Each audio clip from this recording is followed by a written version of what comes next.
संत समागम हरि कथा, तुलसी दुर्लभ दोए, सुत धारा धन लक्ष्मी, घर पापी के भी होए।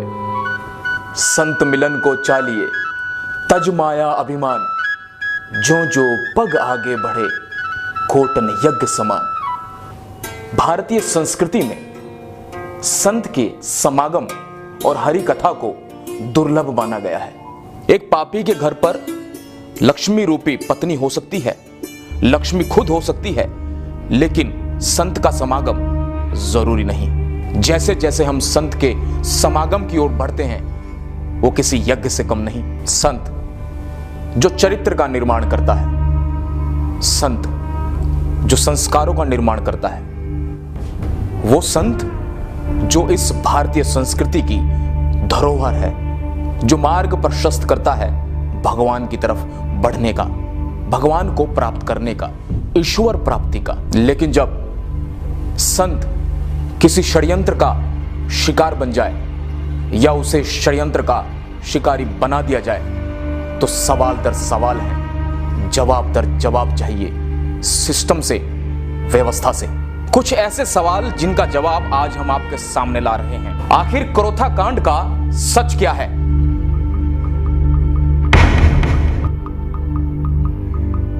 संत रामपाल और उनके अनुयायियों पर कराए गए हमले का मास्टरमाइंड कौन था? गुरुजी और मैं दिन रात क्रोथा के आसपास घूमे और सरकार के ऊपर इतना दबाव बनाया कि सरकार ने पुनः उसको यहां आने से रोक दिया।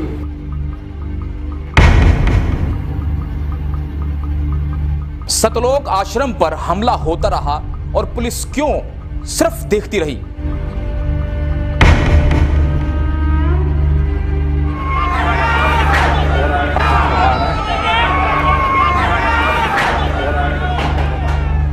पुलिस ने मीडिया कर्मियों को घटनास्थल का दौरा क्यों नहीं करने दिया?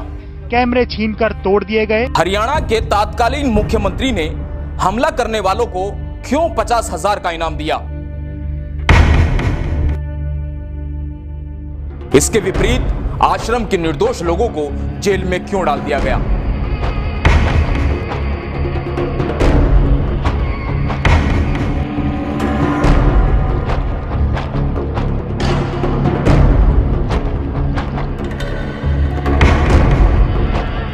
आखिर कौन है संत रामपाल?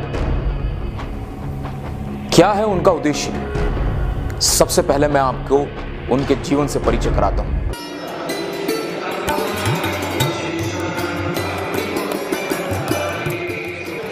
आधुनिक संतों में जन्मे कबीरपंथी संत रामपाल का जन्म आज से 65 साल पहले 8 सितंबर 1951 को गांव धनाना, जिला रोहतक, हरियाणा में हुआ।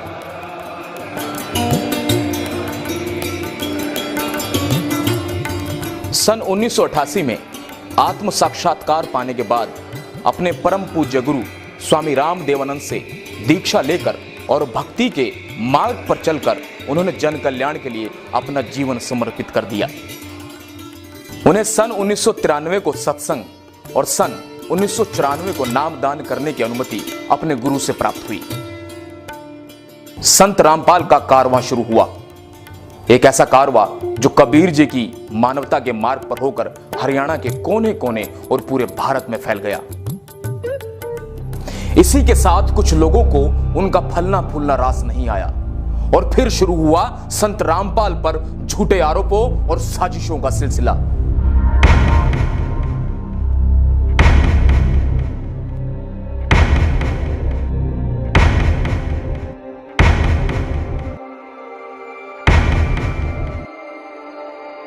और आगे जो है, आगे भी विचार हमारे दृढ़ निश्चय है, इसी प्रकार की कोई आने चाहिए। रामपाल दास कोई संस्था नहीं है, रामपाल दास एक व्यक्ति है और आर्य समाज वो संस्था है जिसमें व्यक्ति बहुत छोटी चीज है। हमें मीडिया के माध्यम से यही सुनने को मिलता था कि संत रामपाल जी ने महर्षि दयानंद द्वारा लिखित पुस्तक सत्यार्थ प्रकाश पर टीका टिप्पणी की, लेकिन आज तक किसी भी मीडिया चैनल, अखबार या कोई ऐसा शख्स नहीं जिसने आपको यह बताया हो कि आखिर वो आपत्तिजनक टिप्पणी क्या थी। आज हम आपको बताते हैं कि वो आपत्तिजनक टिप्पणियां क्या थी। दार्शनिक चतुर्थ उल्लास में एक ऑब्जेक्शन किया है, आपत्ति व्यक्त की है कि स्वामी दयानंद जी ने विवाह का उत्तम समय लिखा है 24 वर्ष की लड़की 48 वर्ष के पुरुष का जोड़ा सही है। दास ने ऑब्जेक्शन किया कि ये ना कभी हुआ ना हो सकता, ये कभी संभव था ना है, तो ये गलत विचार हैं दान जी के, ये बिल्कुल मान्य नहीं है। गर्भ धारण करते ही पुरुष अपने वैसे चला जाता है और वह एकली बालक पाले, ये तो जो है ना पाप है। दानंद जी कहता है कि फिर तो विवाह भी पाप है। अरे तेरा गजब हो, ये कहाँ ते विवाह और कहाँ ये दुष्कर्म। इन्होंने किसी कल्याण से कुछ लेना देना नहीं, इन्होंने तो सत्यार्थ प्रकाश और दानंद चाहिए बस। इस सत्यार्थ प्रकाश को पढ़ के आग लग जाए समाज में, इतने गंदे विचार लिख रखे, ऐसे पशु जैसे कर्म का समर्थन कर रखा है नियोग का। और फिर क्या लिखा है, कहते पुनर्विवाह नहीं करना विधवा का। प्रश्न है विवाह का समय और प्रकार कौन सा अच्छा है। 24 वर्ष की स्त्री और 48 वर्ष के पुरुष का विवाह उत्तम है। पहले ये दिखाते हैं इसी सत्यार्थ प्रकाश के समोल्लास नंबर 7 में, देख कैसा कलाबाजी है दयानंद की। प्रश्न किसी ने करा कि ईश्वर साकार है व निराकार, उत्तर महर्षि का निराकार। ठीक है, अगले ही पृष्ठ पे प्रश्नकर्ता कहता है क्या स्तुति आदि करने से ईश्वर अपना नियम छोड़ स्तुति प्रार्थना करने वाले का पाप छुड़वा देगा। महर्षि दयानंद कहते नहीं। तो प्रश्नकर्ता कहता फिर स्तुति प्रार्थना किस लिए करें, क्यों करना। उत्तर महर्षि दयानंद का उनके करने का फल अन्य ही है। प्रश्नकर्ता कहता है फिर क्या है। महर्षि दयानंद उत्तर देता है स्तुति से ईश्वर में प्रीति, उसके गुण कर्म स्वभाव से अपने गुण कर्म स्वभाव का सुधरना, प्रार्थना से निरभिमानता उत्साह और सहायता मिलना, और उपासना से परब्रह्म से मेल और उसका साक्षात्कार होना।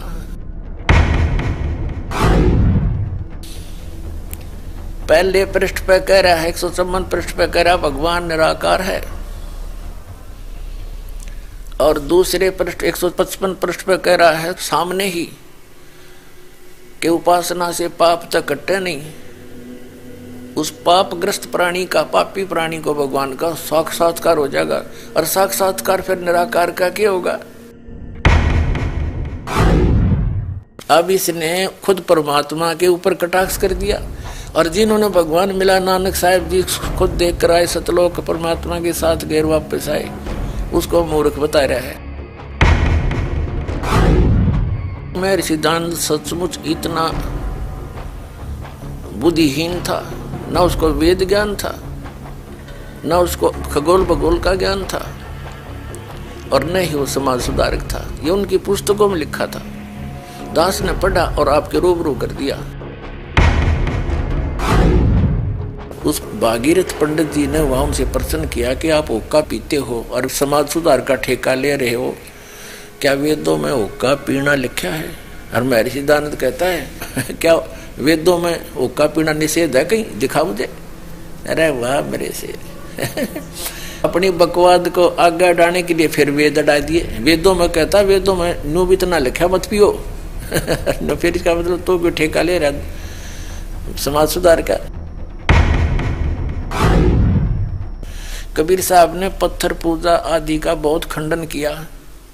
महर्षि दयानंद कहता है कि कबीर पंडित तो तकियों की पूजा करते हैं, खड़ाओं की पूजा करते हैं, और ज्योत दीप जलाते हैं, ज्योति यानी हवन, ज्योति भी हवन है घी की, उसकी भी पूजा करते हैं। क्या बोला, पत्थर पूजा से कम नहीं। यानी अपने को विद्वान सिद्ध करने के लिए उस महापुरुष ने जो 400 वर्ष पहले इस दयानंद से वो महान काम किया था, उसको नकारा करके स्वयं महर्षि पाकना चाहा था, भगवान को रिजेक्ट करके।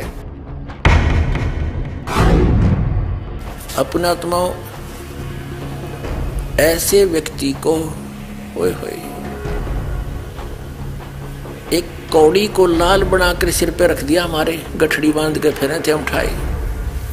अब इन सब की पालिश तार दूंगा और इनको जैसे थे वैसे दिखा दूंगा कि ये ना तो ऋषि थे ना मैं ऋषि थे, ये केवल अज्ञानी और भांग पाड़ थे।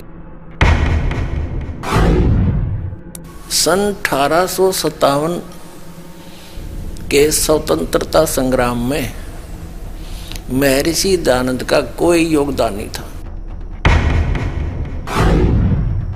इसी सत्यार्थ प्रकाश में इसी बात पर कटाक्ष किया है मुसलमान धर्म के ऊपर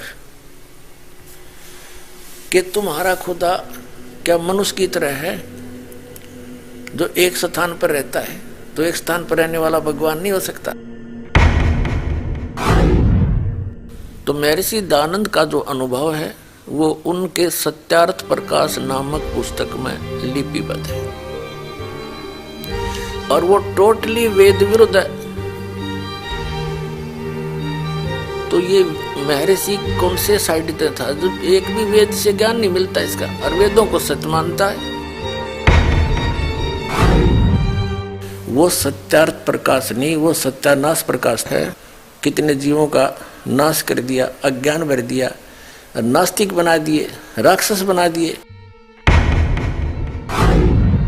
ये स्पष्ट कर दिया महर्षि दयानंद जी ने कि अवश्य वाद विवाद करें पर प्यार से करें। और ये दयानंद के चेले सतलोक आश्रम क्रोथा पे हथियार ले आगे मारने खातिर, ये तो राक्षस हो गए, इंसान है। इस सच्चाई को आज तक मीडिया ने आप तक नहीं पहुंचने दिया। दूसरी ओर आर्य समाज के तथाकथित ठेकेदारों ने सोचा कि कहीं इस बात का समाज को ज्ञान न हो जाए कि सत्यार्थ प्रकाश में ऐसा निराधार बातें लिखी गई है जिससे इस पुस्तक के नाम पर आने वाली कमाई या रुतबा खत्म न हो जाए। इस डर से उन्होंने संत रामपाल व उनके क्रोथा आश्रम को तबाह करने की ठान ली और 10,000 लोगों को इकट्ठा करके सतलोक आश्रम क्रोथा पर हमला बोल दिया।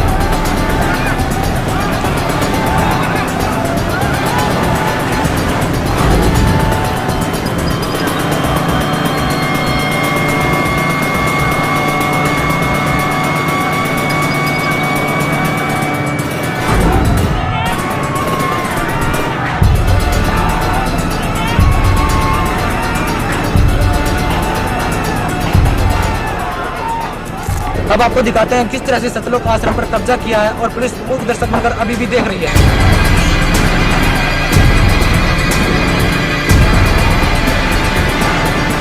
एक आतंकवाद जैसी स्थिति यहाँ पर बन चुकी है।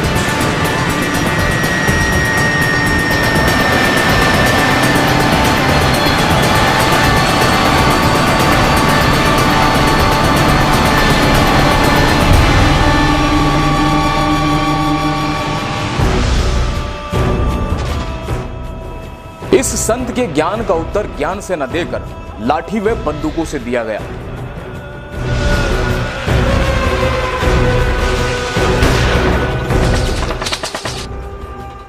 पुलिस की कोशिशों के बाद भी ये आश्रम की दीवारों तक पहुंच गए, जिसमें पुलिस और हमलावरों की मुठभेड़ में एक सोनू नाम के उपद्रवी की मौत हो गई।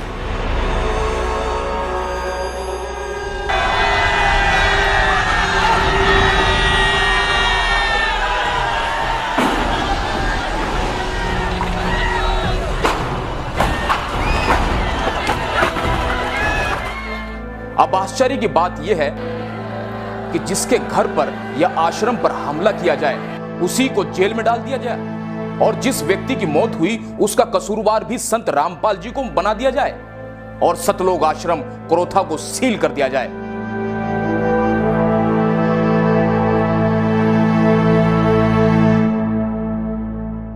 जबकि आश्रम पर हमला करने वाले उपद्रवियों को हरियाणा सरकार द्वारा 50-50 हजार का इनाम दिया गया।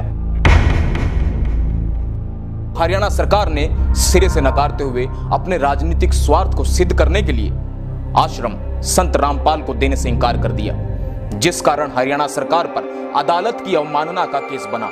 इसके बाद सुप्रीम कोर्ट ने भी संत रामपाल के पक्ष को मजबूत मानते हुए उन्हें आश्रम बाइज्जत लौटाने के आदेश दिए। और जो सुप्रीम कोर्ट के आदेश हैं जिसके अनुसार कब्जा बंदी छोड़ मुक्ति ट्रस्ट का है, तो सुप्रीम कोर्ट के आदेशों की पूरी पालना की जाएगी। 21 महीने बिना किसी अपराध के, बिना किसी सबूत के जेल में रहने के बाद संत रामपाल की जमानत हुई। किसी तरह फिर से अपने अटूट भक्तों श्रद्धालुओं के साथ संत रामपाल ने बरवाला में अपना आश्रम बना सत्संग करना शुरू किया। आप परमात्मा पे विश्वास रखना। संत साधु कभी किसी का बुरा नहीं सोचते, ना करते और ना ही सोचना चाहिए। परमात्मा से कोई चीज छुपी नहीं है। यदि हम भगवान से डरने वाले हैं और हम परमात्मा कबीर जी को परमात्मा मानते हैं तो भगवान वाले काम किया करता है। आपने बहुत शांति रखनी पड़ेगी। उन दुष्टों का तो नाश होया पड़ा है, उनका तो पतन हो रहा है। वो चाहते हैं कि आपका भी नाश कर दें झगड़ा वगड़ा करके। आपने जो संयम दिखाया 9 अप्रैल सन 2013 में करोथा के अंदर, मेरी आत्मा गदगद कर दी। बच्चों, तुमने साधुता दिखाई। और आखिरकार 7 अप्रैल 2013 को सतलोक आश्रम वापस मिल गया, लेकिन संत रामपाल पर केस लगातार चलता रहा। फिर भी करोथा आश्रम मिलना राहत भरा था, लेकिन जैसे ही 9 साल के बाद बंद पड़े आश्रम की सफाई के लिए अनुयायी आश्रम में पहुंचे, उन्हीं उपद्रवियों ने जिन्होंने 2006 में आश्रम पर आक्रमण किया था, वही लोग दोबारा आश्रम पर हमला करने आ गए। अब फिर से वो कोर्ट के माध्यम से आ रहा है, तो जिसकी लाठी उसकी भैंस, ये सीधी सी बात है। जिसके पास ताकत होती है सरकार उससे दबती है। केवल यहां मत कहे कि हम क्या करेंगे, भाई ये करना चाहिए वो करना चाहिए, बस करें, करके दिखाएं।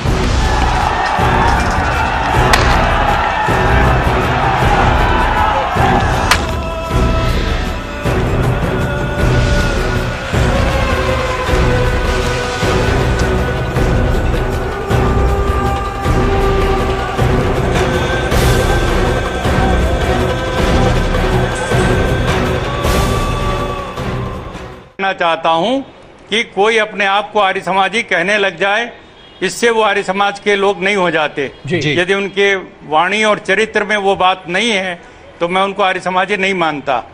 जिस प्रकार की भड़काऊ भाषा बोल रहे हैं, जिस तरह का भड़काऊ काम वो कर रहे हैं, कानून अपने हाथ में लेकर, और सरकार के लिए एक धर्म संकट पैदा कर रहे हैं। सरकार क्या करे? सुप्रीम कोर्ट का आदेश आया तब जाकर के उन्होंने कहा आप ले लीजिए आश्रम। लेकिन जो राज्य सरकार या कोई केंद्र की सरकार यदि ये कहती है कि हम सुप्रीम कोर्ट के आदेश का पालन नहीं करा सकते, उसको सत्ता पर रहने का कोई अधिकार नहीं। आपने संत रामपाल को हमेशा विवादों में घिरा पाया है। विवाद करना और विवादों से घिरना दोनों ही अलग चीजें हैं। आइए आपको समझाते हैं। सबसे पहले प्रश्न उठता है कि आखिर संत रामपाल के साथ विवाद क्यों? तारीख 18 नवंबर 2014 का वो काला दिन जिसने पूरे हिंदुस्तान को ही नहीं विश्व को ये सोचने पर मजबूर कर दिया कि आखिर एक बीमार संत को गिरफ्तार करना इतना जरूरी क्यों हो गया कि 40,000 से ज्यादा जवान उन्हें गिरफ्तार करने पहुंच गए। क्या एक संत को मेडिकल रिपोर्ट देने के बावजूद कुछ दिन की मोहलत नहीं दी जानी चाहिए थी? जबकि सब जानते थे कि रामपाल लगातार 8 साल से सैकड़ों बार अदालत में आए हैं। कई बार उनकी हाजिरी माफ भी हुई, लेकिन अब की बार ऐसा क्या हुआ कि सारा सिस्टम ही संत के खिलाफ खड़ा हो गया? आखिर क्या किया संत रामपाल ने? आखिर क्या किया राष्ट्रीय समाज समिति ने? उन्होंने मांग की थी कि जजों की जवाबदेही तय हो, हिंदुस्तान में चल रहे सभी अदालती मामलों की वीडियो रिकॉर्डिंग हो, उनके ऊपर लगे सभी आरोपों की सीबीआई से जांच हो। राष्ट्रीय समाज सेवा समिति ने अपने साथ हो रहे 8 साल के अत्याचारों का सारा खुलासा किया उन 3 किताबों के द्वारा जिनके नाम थे न्याय की गिरती गरिमा, सच बनाम झूठ, भ्रष्ट जज कुमार्ग पर, जिसमें हिंदुस्तान की न्याय व्यवस्था को तार तार करने वाले कुछ काले चेहरे शामिल थे। मीडिया में प्रचारित किया गया कि संत ने अपनी एक फौज तैयार की है, कमांडो तैयार किए हैं, जबकि यह सरासर झूठ था। आज तक एक भी ऐसा प्रमाण नहीं मिला सरकार को जिससे कि यह सिद्ध हो सके, जबकि सरकार ने निर्दोष उन लोगों को कमांडो का नाम देकर जेल में डाल दिया जो किसान थे, मजदूर थे, विद्यार्थी थे, जो अपने ऊपर किए जा रहे अत्याचार के विरोध में काले कपड़े पहने हुए थे, हाथों में सफेद झंडे लिए हुए थे। उन निर्दोष लोगों को सरकार ने कमांडो फोर्स का नाम देकर जेल में डाल दिया और अंग्रेजों से भी बदतर सलूक किया। क्या करते थे पहले? खेती करते हैं, डंडे लिए हैं, अपने कपड़े काले कपड़े पहने, क्या मकसद है इसका? इसका तो कोई मकसद नहीं, इसमें क्या कपड़े तो कैसे भी हो, उसमें कोई वो नहीं इसका। और रही डंडे और झंडे की बात, झंडे तो कोई भी उठा सकता है, इसमें कहीं पे भी जाओगे वहाँ भी झंडे, इसका मतलब वो नहीं है कि जो आप समझ रहे। तो अब हम मुद्दे पर आते हैं। दोस्तों, हम बात कर रहे हैं संत रामपाल की। जी हां, संत रामपाल। आपके मन मस्तिष्क में कुछ ऐसी छवि घूम रही होगी जिसको आपने मीडिया में देखा होगा। दोस्तों, सच मानिए, आपको सच से कोसों दूर रखा गया। आज आपको हर एक सच से हम रूबरू कराएंगे। हमने भ्रष्ट जजों की शिकायत की। क्या इस देश में भ्रष्ट जजों के खिलाफ शिकायत करने का अधिकार नहीं है? और अगर शिकायत के अधिकार को अवमानना में डाला जाता है तो क्या जिनके खिलाफ हमने शिकायत की थी उनके खिलाफ क्या एक्टिविटी की? लेकिन आपका तो... इसका जवाब कौन देगा? सिर्फ एक पक्ष पे कार्रवाई करना दादागिरी है या आदेश? कानून क्या कहता है? न्यायालय को वो करना होगा जो संविधान कहता है। न्यायालय की दादागिरी नहीं चलेगी, न्यायालय को कानून से काम करना पड़ेगा। अगर आप न्यायालय जाके किसी की शिकायत करते हैं तो न्यायालय का कर्तव्य है, संविधान के तहत न्यायालय है, न्यायालय संविधान से ऊपर नहीं है। लेकिन ये मामला जो है वो तो अवमानना का मामला है, वो कोर्ट ने पेश नहीं हुए, वारंट कर दिया, ये तो अवमानना का मामला है ना। इसमें अवमानना का मामला बनाया गया है। अच्छा। और बनाया हुआ मामला मन मर्जी का होता है, वो संविधान के तहत नहीं है। गैर कानूनी काम जज अगर करे तो वो कानून नहीं होता। आपने जज के शब्दों को कानून कैसे मान लिया? अगर एक जज गलत आदेश पारित करता है और दूसरा जज उस आदेश को रद्द करता है, इसका मतलब क्या हुआ कि जो पहले आदेश थे वो गैर कानूनी थे, और गैर कानूनी आदेशों को मानने के लिए हम बाधित नहीं हैं। पहले ये साबित करो कि जिस पक्ष की हमने शिकायत की थी उस पक्ष पर क्या कार्रवाई हुई और क्यों नहीं हुई, और हुई तो क्या हुई, उसके बारे में नहीं कोई सोचता। इतना बड़ा जनसमूह जज के खिलाफ खड़ा है, जज अपनी कुर्सी बचाने के लिए हमारा शोषण करना चाहते हैं, हमें दबाव में डालना चाहते हैं। ऐसे क्यों दबाव में आ जाएंगे हम? क्या हम संविधान नहीं जानते, या संविधान जो जजों की बपोती है वो जो बोलेंगे वो कानून नहीं है? अखबार में और जज में डिफरेंस है। लेकिन बाबा रामपाल पर तो पहले से भी बहुत सारे मुकदमे हैं, तो क्या फर्क पड़ता है? मुकदमा झूठा कोई भी कर सकता है। मैं आपकी शिकायत कर दूं, आप मुझे अपहरण कर रहे हो, मुकदमा हो गया, वो प्रूव होगा तभी तो बात है। आरोपी व्यक्ति को आप मुलजिम नहीं कह सकते, आरोपी हैं। आरोप तो किसी में भी हो सकता है। आरोप का मतलब क्या है? झूठे मुकदमे हमेशा उस व्यक्ति पर लगाए जाते हैं जो सिस्टम को जानने की कोशिश करता है, बताने की कोशिश करता है। आप भ्रष्टाचार को खत्म करने की कोशिश करो, क्या होगा आपके साथ? आपके ऊपर झूठे मुकदमे होंगे। वही सच्चाई को ऊपर लाने के मेरे गुरुजी ने हमेशा पहल की है, और उस पहल के तहत कुछ मुकदमे दर्ज हो गए तो उससे मेरे गुरुजी आरोपी थोड़ा हो गए। साथियों, ये किसी एक व्यक्ति का काम नहीं, ये गठजोड़ है भ्रष्ट नेताओं का, नौकरशाहों का, अफसरों का, जुडिशरी और मीडिया का। झूठ को इस कदर पेश किया जाता है कि हम उस पर विश्वास करने लगते हैं। आम आदमी इस झूठ को पकड़ नहीं पाता है। होता क्या है कि हम जो गलत है उस पर विश्वास कर लेते हैं और जो सच्चाई है उस पर पर्दा डाल दिया जाता है। जूनियर एडवोकेट आते हैं, हमारे गाड़ी के चालक आते हैं, उनको भी उठा के बाहर से ले जाके बंद कर दिया जाता है, चौकी में बैठा दिया जाता है। हरियाणा पुलिस किस तरह से पूरी तरह से बाइस्ड है, जिसे यही नहीं पता किसको गिरफ्तार कर रहे हैं, क्यों कर रहे हैं, बिना कारण के उठाया बंद कर दिया, उठाया बंद कर दिया। दोस्तों, बात यहीं तक सीमित नहीं है, और अगर हम भगवान को भी कटघरे में खड़ा कर दें तो शायद उस पर भी विश्वास कर लिया जाएगा। संत रामपाल जी के साथ भी ऐसा ही हुआ। उन्होंने राष्ट्रीय चरित्र का निर्माण किया और हमने उन पर क्या दिया ये आप समझ सकते हैं। उन्होंने सामाजिक कुरीतियों के खिलाफ आवाज उठाई और हमने क्या दिया ये भी आप समझ सकते हैं। उन्होंने सामाजिक विसंगतियों को दूर करना चाहा और उन्हें क्या मिला ये आपसे छुपा नहीं है।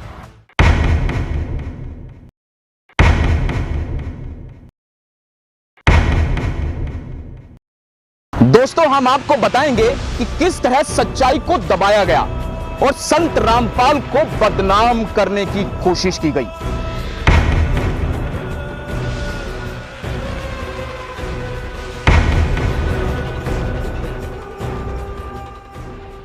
वो अपने आश्रम में हैं, उनका क्या ईगो, उन्होंने कह रखा जैसे स्वस्थ होऊंगा पेश हो जाएंगे। आप बताइए, देश में और भी केस चल रहे हैं, क्या नेताओं के लिए रिलैक्सेशन है कानून में और किसी के लिए नहीं? उनके केसों में इतनी जल्दी जल्दी सुनवाई पड़ी, कभी डेटें पड़ी, ये राजनीतिक षड्यंत्र था। ईगो संत रामपाल दास जी का नहीं, ईगो जुडिशियल सिस्टम और राजनीतिक लोगों का ईगो था।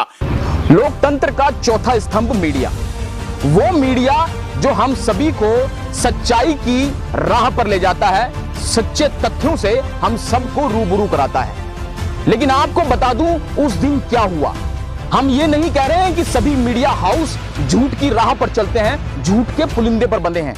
ईगो वो तथाकथित मीडिया के लोगों का था, जिन लोगों ने उसको अपना बिजनेस और ब्रेकिंग न्यूज बना रहे थे, उसको ये उनका ईगो था कि हम ये करा के रहेंगे। ये हत्या का जिम्मेदारी उनके ऊपर आनी चाहिए। लेकिन सच्चाई यह है कि वहां गरीब लोगों, महिलाओं, बच्चों, बुजुर्गों सभी को पुलिस अफसरों ने पीटा और उन मीडिया कर्मियों को भी पीटा जो सच्चाई दिखाना चाहते थे।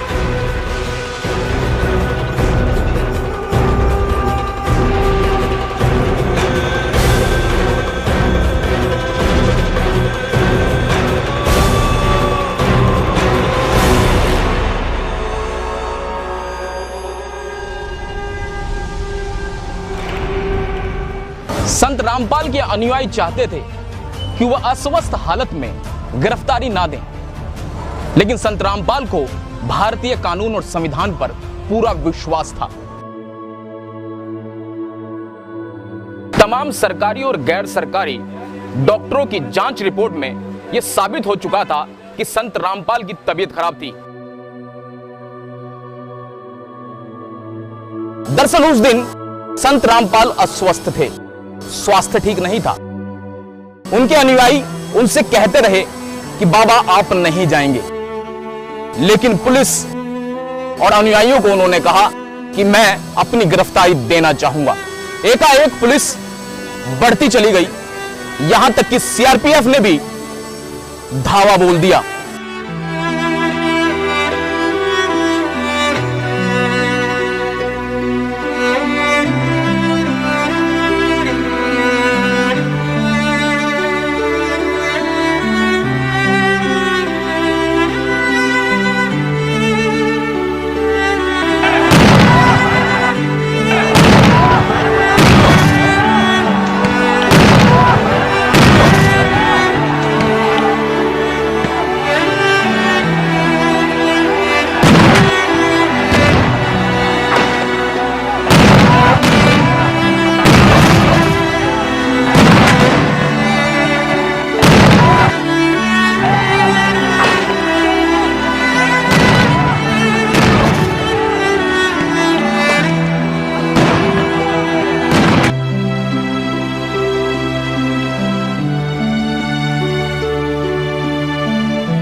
सब कुछ उलट पुलट हो गया।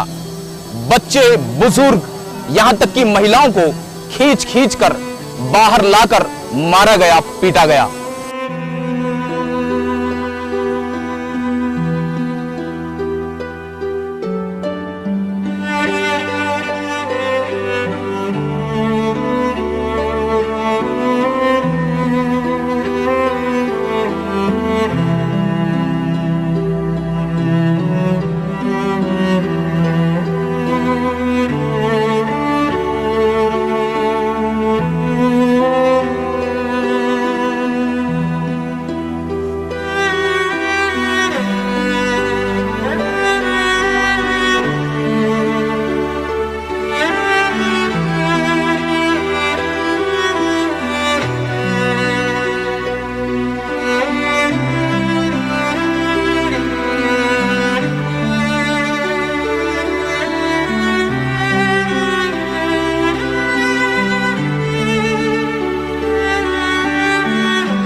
आश्रम में पुलिस के हमले से कई लोगों को गंभीर चोटें आई और कई लोग बुरी तरह घायल हुए। आइए देखते हैं उनका हाल।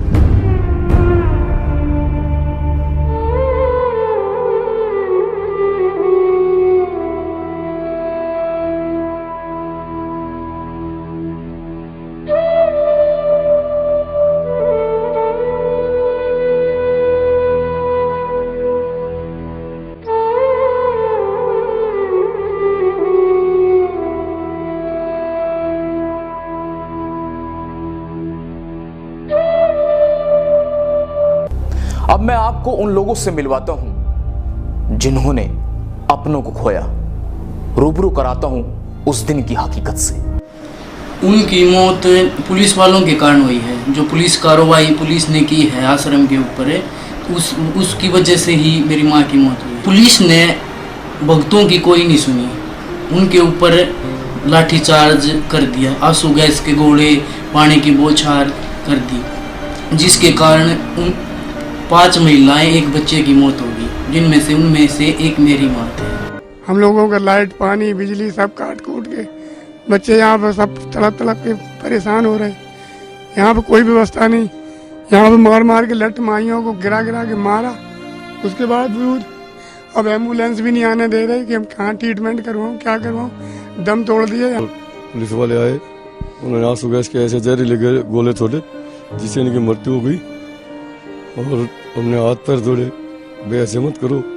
बच्चों को बुरी तरीके से फेंका गया, पीटा गया, बहनों को बुरी तरीके से मारा गया। बच्चे, छोटे छोटे बच्चे और माइयाँ तड़प रही थी और दम घुट रहे थे उनके हम हाथ जोड़ते रहे, लेकिन उन्होंने कुछ नहीं सुनी हमारी। आखिर कौन है उन 5 निर्दोष बेगुनाह लोगों की मौत का गुनहगार? क्यों उनके साथ इस तरह बदतर व्यवहार किया गया जैसा लोग जानवरों के साथ भी नहीं करते हैं? ऐसा लग रहा था मानो अंग्रेजों की सरकार है, अंग्रेजों का कानून और अंग्रेजों की ही पुलिस। वो नृशंस हत्या ही कही जाएगी। क्यों अब तक भ्रष्ट अफसरों, वकीलों और जजों को कटघरे में खड़ा नहीं किया गया? आज हम यहां सर्वोच्च न्यायालय के समक्ष खड़े होकर आग्रह करते हैं कि संत रामपाल और उनके अनुयायियों को इंसाफ मिले, ताकि आम व्यक्ति का न्यायालय पर विश्वास कायम रहे। इस वक्त हम हैं दिल्ली के जंतर मंतर पर, जहां संत रामपाल के ये अनुयायी पिछले 2 साल से मीडिया, सरकार और अदालत से इंसाफ की गुहार लगाए हुए बैठे हैं। मैं 2 साल से जंतर मंतर पे बैठे हुए हैं और हमारा सरकार से यही अनुरोध है कि संत रामपाल जी महाराज पे जितने भी झूठे केस बनाए गए हैं उन सब की सीबीआई जांच होनी चाहिए। हम चाहते हैं कि इस केस की सीबीआई या एसआईटी से जांच करवाई जाए। We want justice, we want to live in peace. दिलचस्प तथ्य यह है कि खुद संत रामपाल ये चाहते हैं कि उन पर लगे हुए आरोपों की सीबीआई जांच हो, ताकि दूध का दूध और पानी का पानी हो जाए। इस दौरान रामपाल ने पुलिस प्रशासन पर झूठे मामले दर्ज कर उन्हें फंसाने का आरोप लगाया। रामपाल ने कहा कि उन पर बनाए गए सभी मुकदमे झूठे हैं और बेवजह तंग किया जा रहा है। वहीं रामपाल ने पूरे प्रकरण की सीबीआई से जांच कराने की मांग की है। वो सब झूठे बकवास है, इनकी मनगढ़ंत कहानियां हैं, हमें आने दे, देखेंगे इनको। क्या आप सीबीआई जांच की मांग कर रहे मामले में? बिल्कुल करते हैं, सारे मामले झूठे, पहले झूठे बाद में झूठे कर दिए इन्होंने। ऐसी नेक आत्मा जो बीड़ी चल पीते होगा सब गलत। हम संत रामपाल जी महाराज जी के शिष्य हैं और हमारे गुरुजी के ऊपर देशद्रोह का आरोप लगा हुआ है। फिर भी हमारे गुरुजी सीबीआई जांच की मांग कर रहे हैं। यदि फिर भी सरकार हमारे गुरुजी की सीबीआई जांच नहीं कराती है तो इससे साफ स्पष्ट है कि सरकार संदेह के घेरे में है और इससे सरकार की कार्यप्रणाली पर प्रश्न चिन्ह उठता है। मैं आपसे जानना चाहता हूं कि आपकी नजर में, संविधान और कानून की नजर में देशद्रोह कौन है और कौन है देशद्रोही। तो मैं आपको बता दूं कि भ्रष्ट नेताओं, जुडिशरी और अफसरों की नजर में देशद्रोही वो है जो सुदूर किसी गांव में रोटी बनाते हुए चूल्हे पर अपने सपनों को स्वाहा कर देती है। देशद्रोही वो है जो धरती का सीना चीर पूरे मुल्क का पेट भरता है। देशद्रोही वो है जो दूर किसी बॉर्डर पर अपना वर्चस्व, अपना सब कुछ देश के नाम पर न्योछावर कर देता है। अगर ये देशद्रोही हैं तो हम भी देशद्रोही हैं। अगर ये देशद्रोही हैं तो आप भी देशद्रोही हैं। और अगर ये देशद्रोही हैं तो बाबा रामपाल जी भी देशद्रोही हैं। तो लटका दीजिए उनको फांसी पर। राजपथ, जहां पर लोकतंत्र का जलसा होता है, ये वो स्थान है जहां से लोकतंत्र का बीजारोपण होता है और पूरे मुल्क को चलाया जाता है, प्रजातंत्र को सुरक्षित किया जाता है। लेकिन जब कोई जरूरतमंद या किसी व्यक्ति पर आरोप लग जाए तो शायद ये लोकतंत्र सुनता नहीं है। हर उस व्यक्ति को जो समाज की कुरीतियों को उजागर करना चाहता है, राष्ट्रीय चरित्र का निर्माण करना चाहता है या सामाजिक उन्मूलन का कार्य करना चाहता है, उसकी आवाज शायद दबा दी जाती है।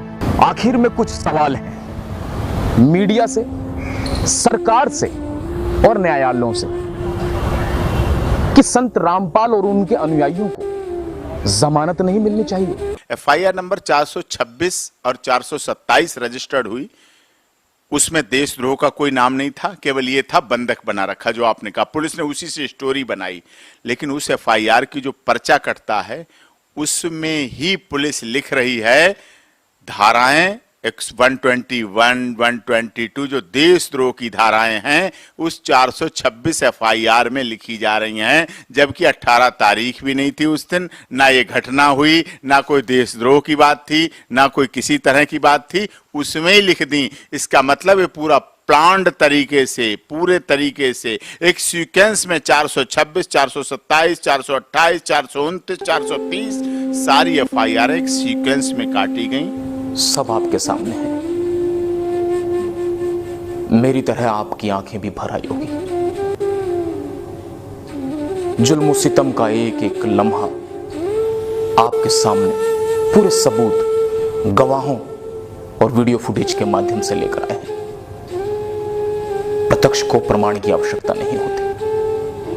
आपने सब अपनी आंखों से देखा और सुना। संत रामपाल और उनके अनुयायियों को एक साजिश के तहत फंसाया गया, यह बात साबित हो गई है। इसमें सरकार की भूमिका पर प्रश्न चिन्ह उठता है। भ्रष्ट जुडिशरी के फैसले से भ्रष्टाचार की बू आती है, क्योंकि संत रामपाल ने भ्रष्ट लोगों के खिलाफ आवाज उठाई। धर्म के नाम पर पाखंड करने वालों को बेनकाब किया, लोगों को शराब, बीड़ी, सिगरेट, मांसाहार से दूर रहने की प्रेरणा दी, भारतीय समाज में व्याप्त सभी बुराइयों और भेदभाव को दूर करने का प्रयास किया। और यही शायद उनका गुनाह है, यही जजों की नजरों में देशद्रोह है। आज भी जेलों में बंद संत रामपाल के अनुयायी बीड़ी सिगरेट को हाथ नहीं लगाते। उनका जेल में व्यवहार और आचरण देख के कोई नहीं कह सकता कि वे देश के द्रोही हैं या अपराधी।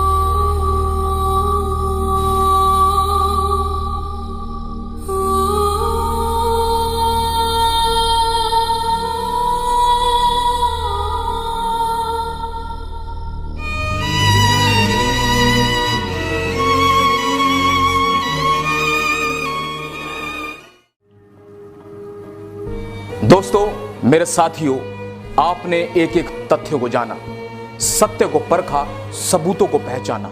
अब सवाल आप पर है कि आप कितने सही और कितने गलत को पहचान पाए हैं। हम कामयाब हुए हैं या नहीं, लेकिन सच्चाई यह है कि हमने सच्चाई को आपके सामने रखा है।